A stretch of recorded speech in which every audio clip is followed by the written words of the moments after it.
One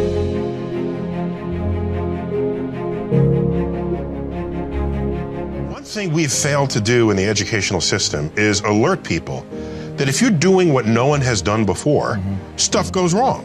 And in fact, if nothing ever goes wrong in what you're doing, if you make no mistakes in your job, in whatever task you've brought upon yourself, then you are not on the frontier. Simple. It's true in science, and I heard it applied to car racing. There's a quote that I'm told, spoken by Mario Andretti. He said, if you are in complete control of your car, you're not in the race. Oh, wow. There's something that you're just not completely in control of. I take that. And only then can, and that's the same thing I'm describing for when you are on the frontier. You don't have to hold yourself hostage to who you used to be or anything you ever used to do. Because who has lived and hasn't made mistakes? When I think about my 20s and what a foolish girl I was and how I would give over my power to men who really didn't mean me well, but now I hold no grudges against them either because I realized I'm the one who gave over the power because I didn't know any better. And now that I know better, I know I don't have to do that again. It's one of the most powerful lessons any of us can ever know.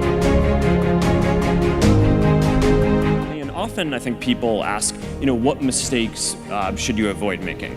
And my answer to that question is don't even bother trying to avoid mistakes because you're going to make tons of mistakes, right? And the important thing is actually learning quickly from whatever mistakes you make and not giving up. Right, and I mean, there are things every single year of Facebook's existence that could have killed us or made it so that it just seemed like moving forward and making a lot of progress.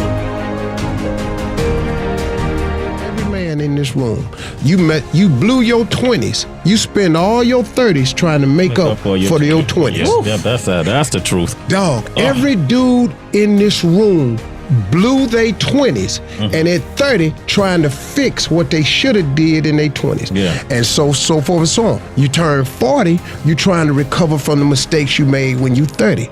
Now at 40, man, it's time for you to start. Really at 30, you need to start buckling it on down. And just realize, man, everybody make mistakes. And if the mistakes you're going through are gonna help you become the person you need to be later on. Steve. I was always flunking out of school because I can't write. My parents, who were I'm fourth generation Japanese American to Hawaii, and the Japanese, believed you had to go to school, get good grades. And so when I said, well, how do I be rich? Well, I go to school. And I said, wait a minute. All of my uncles and my aunts and my grandfather and my father and my mother, they all went to school, they're still poor. So I knew there was something missing in school. You see, the difference between a school teacher and an entrepreneur. In school, they punish you for making mistakes. Entrepreneurs know you're not going to learn anything unless you make a mistake. So I've made so many mistakes. I mean, last year I made a lot of mistakes. But each mistake I make, I get smarter. It's like standing up and falling down, standing up and falling down. It's like learning a language. You make a lot of mistakes. It's like riding a bicycle. It's like flying a plane. You make a lot of mistakes. And hopefully you live.